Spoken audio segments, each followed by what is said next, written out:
One of my coaches says who you are being now is more important than who you were being even 5 seconds ago. So it's important to shift our state of being to an empowering state right now, irrespective of how we felt, how angry, how upset, how sad we felt a few moments ago.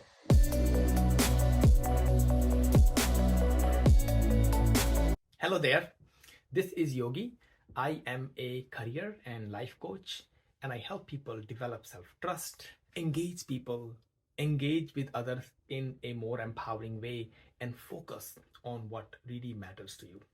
Today, we're going to talk about a topic that comes up often in my coaching practice while talking to people, is how to manage emotions, especially the negative emotions that invariably occur when we face disappointment, when we are passed for promotion, when we don't get what we want, or in personal life, we go through a breakup or a difficult fight or a conflict with somebody we care about or something similar. A lot of times, the way we respond is very knee-jerk. We don't even know what we are responding. Our emotions take over. We are not able to manage our emotions well. Now, first of all, why do we want to manage our emotions? Number one, the reason we want to manage our emotions is the way we show up. Our state of being is probably the most important factor in what we achieve, how fulfilled we feel, and generally how we feel about the quality of our life. One of my coaches says who you are being now is more important than who you were being even 5 seconds ago. So it's important to shift our state of being to an empowering state right now, irrespective of how we felt, how angry, how upset, how sad we felt a few moments ago. Now, before we go into the details of how to manage emotions, it's important to understand the stages of a negative emotion, especially grief. Usually, when something difficult happens, we go through a stage of denial. And after that, depending on how we put the focus on other person or not, or whether we feel empowered or not, we feel angry, then bargaining, then depression, and finally acceptance. Now, these stages are typically talked about in the context of grief, the emotion of grief, but we go through these stages for other emotions too. And whatever happens in the outside world, the place of feeling empowered and feeling the focus on yourself is by feeling the acceptance about the past and the present, not the acceptance of the future, because future has not been created yet. Future is not there yet, but acceptance of the past and the present. Now, there is a lot of confusion about what acceptance looks like. Many people think acceptance is very passive. Acceptance is when you feel complacent. Acceptance is when you feel resigned. That's not what acceptance is. Acceptance is about accepting the past. It's not the acceptance of the future, because future is not there yet.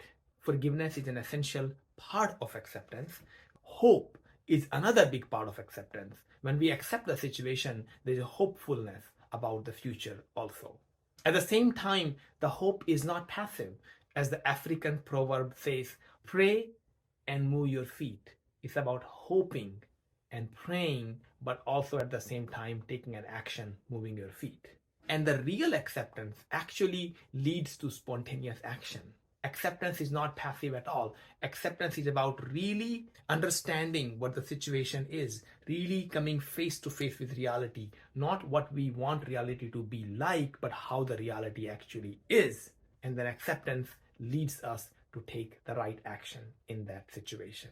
One of the hardest things about acceptance is people think if they accept something, they wouldn't want to change it. They will not have the ability and the power to change anything.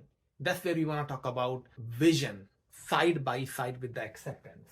We accept the past and the present moment, but have a vision for the future, how the future looks like, that we can imagine, that we can get a concrete handle on.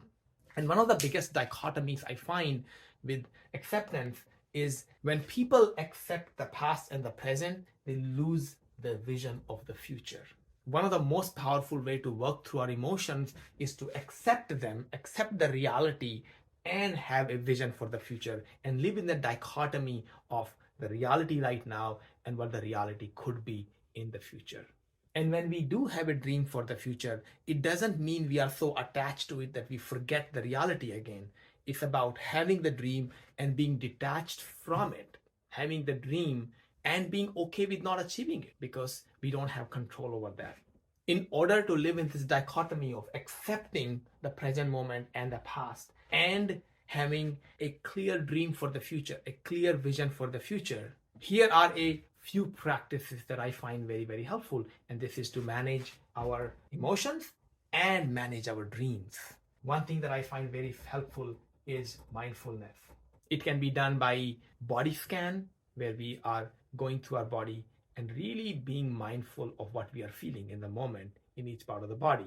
This helps us to go from system one focused, where we are controlled by our emotions, to cognitively focused, where we are focusing on the executive function of our brain.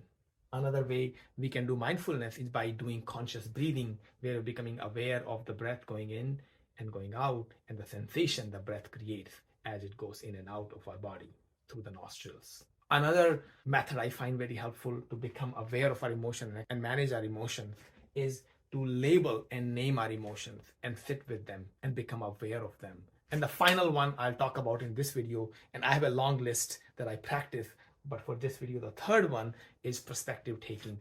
If somebody else is involved in our negative emotions, how can we take their perspective and see the situation from their perspective, why they did that? If they are doing their best, how come this is their best and why they chose to do it this way?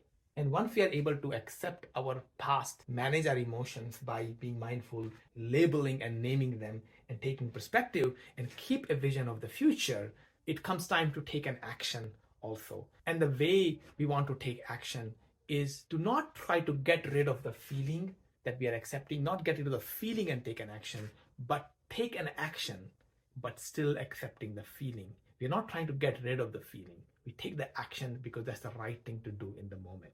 And when we take an action in that way, without trying to get rid of the feeling, we can be in a place where we can manage any emotion and still do the right thing. So here are the 3 high-level ideas to manage our emotion. Number 1, accept and be with the feeling without trying to get rid of it. Number 2, engage system 2 instead of system 1, your cognitive brain instead of the emotional brain, by following some of these practices here. And number 3, and then take the right action, the action that needs to be taken, not to get rid of the feeling, but because this is the right action to take in the situation. So that's all for how to manage our emotions. I would love to hear from you how you manage your emotions. And if you find this video helpful, I would love to hear your thoughts in the comments below. Thank you.